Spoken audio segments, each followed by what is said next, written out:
Hello नमस्ते। हामी चाहिँ सुन्दर बस्ती नमुना टोलमा चाहिँ यसरी श्रमदान गरेर ड्रेनको लागि हामीले यसरी काम गरिरहेछौँ। कति प्राय मान्छेहरू श्रमदान नै आउनुहुन्न रहेछ। कोही चाहिँ हैन घरको 2 जना 3 जना पनि आउनु भएको छ भने कोही चाहिँ घरमै बसेर पनि श्रमदानमा नआएको जानकारी धेरै जनाले पाइसक्नु भएको छ र त्यो नआउने मान्छेहरू चाहिँ अब कतिसम्म निकाल्न लाउँछ। सबैजना तपाईहरु सबैजना आउनु होला। श्रमदान भनेको जहिले अगाडि बढ्नुपर्छ।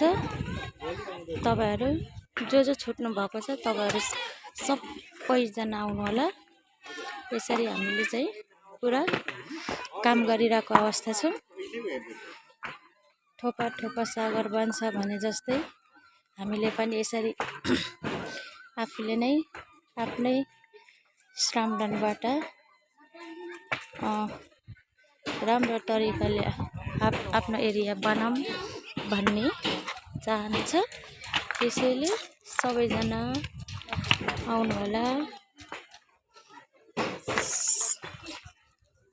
हेलो